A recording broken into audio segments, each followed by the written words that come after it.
Montana's news station. Well, there was no place for me to live if I didn't rebuild something here.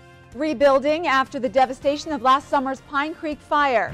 I'm Ben Trotter in Manhattan, where hundreds have turned out to support a neighbor in the hospital. Have more coming up. There are things we can learn there that are much more difficult to learn here in Montana. And find out how Antarctica research is teaching us more about Montana animals. Good evening. Thanks for joining us on this Saturday night. I'm Judy Slate. Jamie has the night off.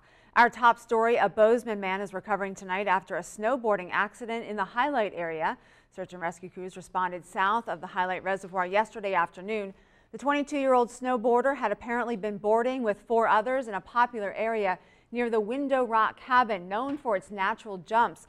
During a jump, the man apparently landed wrong and hurt his back. Now, this is a picture of the rescue. Crews were able to locate the victim, stabilize and keep him warm until further assistance arrived. He was then moved on a sled through waist-deep snow to Highlight Road and taken to Bozeman Deaconess Hospital. His condition is unknown at this time.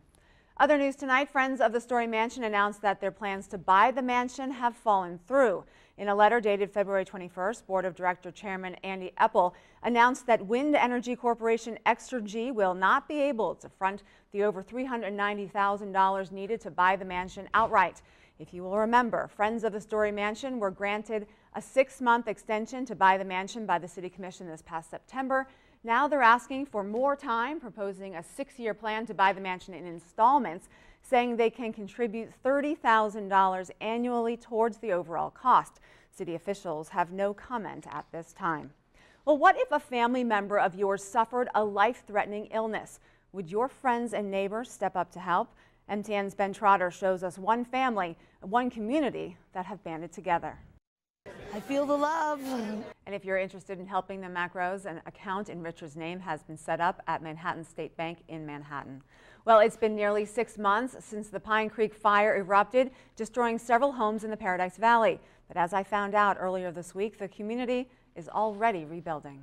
I was standing right there on the corner of this building putting water on the roof. Brian Fraker watched as the roaring Pine Creek fire engulfed his brother's property. And that's when the deputy sheriff saw me, and he slammed on the brakes and come up and grabbed me and said, "It's time to go."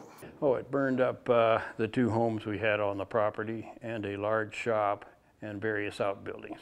Dennis and Brian, like many other residents here, were not allowed back onto the property for more than a week. But once they returned, they got to work.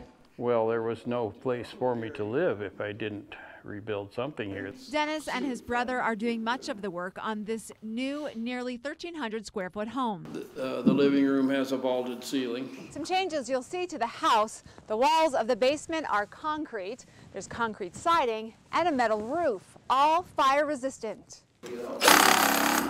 But rebuilding has not been easy. Only part of it is covered by insurance. Probably paid 5/8 of what we've spent here so far.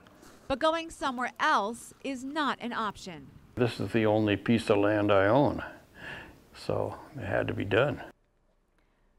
Now, Dennis actually had 2 homes on the property that were destroyed in the fire. He can only afford to rebuild one of them. Well, it was a snowy day across southwest Montana, and that is pretty much what was predicted.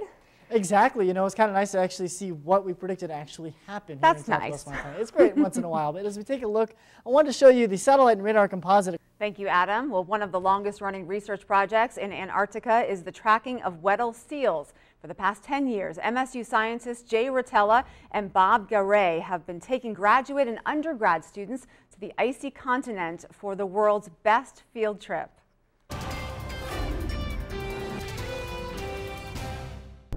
Under the active Mount Erebus volcano, Scientists just received a grant from the National Science Foundation to continue research for another 5 years. You can learn more about it at our websites, KXLF or KBZK.com. Still ahead, lots of basketball action tonight. Mark Freeman with highlights later in sports. And next, a different kind of snow sport. Thanks for watching KXLF and KBZK. We'll be right back. Fair, accurate, to the point. The 10 o'clock news continues on Montana's news station. Welcome back. The Big Hole Valley is attracting people from all over the place who love speed and snow sport antics in the 6th annual Big Hole Valley Winterfest Ski Joring Competition. The news station's Jonathan Kershaw has the story. The track will open again tomorrow for the racers' second set of runs. Well, it's Queen Elizabeth II's favorite dog, but folks a lot closer to home enjoy their company as well. The Gallatin Valley Corgi Club holds a play date for Corgi lovers at Heart of the Valley Humane Society. The Corgi Fun Day started at 1 o'clock today and featured a variety of activities, including a Corgi race, hot dog digging contest, and Corgi soccer. Participants got to vote on who had the biggest ears and the cutest Corgi butt. I think my dog has the cutest butt. Of course, absolutely. There's no argument there. So accurate, to the point. The 10 o'clock news starts now on Montana's news station. Runners pay tribute to Sherry Arnold a year after her death. Plus, this performance, one of the highlights of the museum ball. Know who they are. Discover who they are. And girls from across the state in town this weekend doing just that. Good evening. Thanks for joining us on this Saturday night. I'm Judy Slate. Jamie Leary has the night off. Well, according to Reuters, 9 out of 10 American girls feel pressure to be skinny and beautiful. Teen girls face more and more obstacles nowadays. But as MTN's Ben Trotter shows us, some in our community are trying to change that. If they can laugh at themselves. The conference's keynote speaker, Sarah Calhoun, founder of Red Ants Pants, and she was talking about her success in business. New at 10, the Museum of the Rockies transformed tonight.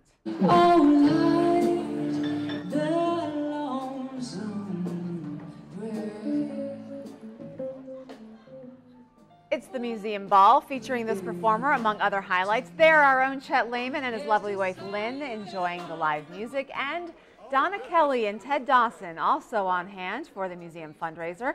They raised $150,000, including one donation of $100,000. By raising that much tonight, the museum receives an additional grant of $300,000. Congratulations to them. Well, the weather has certainly changed since earlier today. Meteorologist Adam Bell is live outside on our weather patio in the snow. Hi, Adam. Well, hi, Judy. You're right, Abs. All right, thank you, Adam. Well, other news tonight, a Lewistown man is dead after losing control of his vehicle on Highway 87. It happened around 11 o'clock this morning. Troopers say the 67-year-old man was heading east on Highway 87 when he drifted into a ditch. He overcorrected, causing his pickup to spin, then roll several times. Officials say the vehicle came to a rest on its top. The driver was not wearing his seatbelt and was ejected from the car and pronounced dead on the scene. Also new tonight, a Summers man is in custody after allegedly firing dozens of rounds from rifles and handguns outside his home. The Flathead County Sheriff's Department says 41-year-old Christopher Cassidy is charged with felony and criminal endangerment. Shortly after midnight, early this morning, deputies responded to reports of a man firing a weapon from outside his front door on Summers Road. SWAT responded and negotiated with him. He allegedly did not cooperate. Officers used chemical agents to flush him out, and he was arrested once he left his house at around 6 a.m. Law enforcement say they found a marijuana grow operation in the house and seized 86 plants. We spoke with local residents tonight who say they were surprised to hear something like this would happen in their town. It was a little interesting, a little scary. You're hearing rifle rounds getting shot off all night, wondering where the gun's being pointed and everything. Everybody does stupid things once in a while. At least nobody got shot, nobody got hurt, and that's the biggest thing. Authorities say more charges in this case are pending. Runners gathered to remember one runner whose life ended in tragedy a little more than a year ago. MTN's Beth Beachy went to the second annual Sherry Arnold Memorial Run in Great Falls and saw how only miles separate running communities across our state. Even a year after Sherry Arnold's death, a new educational group called Parents Advocating for Kids is working in the Butte community to help parents get what they want out of their kids' educational programs. The group says they can help with creating individual education plans, or IEPs, for kids dealing with mental disabilities or learning disabilities in the public education system. Parent is the biggest advocate that the child has. The school system definitely cares about your child, but you know your child more than anyone. and you would be the best person to help write those goals. It's the difference between a child having the ability to possibly go to college versus not go to college. So there's a lot of advantages to having an IEP for a child with special needs. It's up and coming. We've been actually out there for a while, but we want to make our group bigger. We want to be a support system for the school district. The group says they've already worked with about 175 parents in the Butte community. Their next meeting will be in the Business Development Center on March 9th. Dumpster Days in Butte started up again today with a surprising turnout. 3 recycling locations were set up around Butte for residents to take cardboard, paper, metal, and plastic to benefit the United Way. All donors had to do was pull up to one of the locations, and volunteers would unload, sort, and deposit recyclable materials into the dumpsters for A&S Metals to pick up. The last Dumpster Days this past November gathered almost 23,000 pounds of materials, but the United Way is optimistic that they far exceeded that number this time. We've had an awesome turnout. We're about 40 minutes into it right now, and we've already taken 3 additional truckloads to A&S. Stuff that won't even fit in our dumpsters. So we're getting a great turnout today. Dumpster Days is also taking donations of cash and toilet paper for needy families. Still ahead, a local wrestler takes home the big prize at the state wrestling championships. That's later in sports. Well, you know, there's a human-animal bond that happens here. First, the annual Race to the Sky gets underway. That's next. We'll be right back.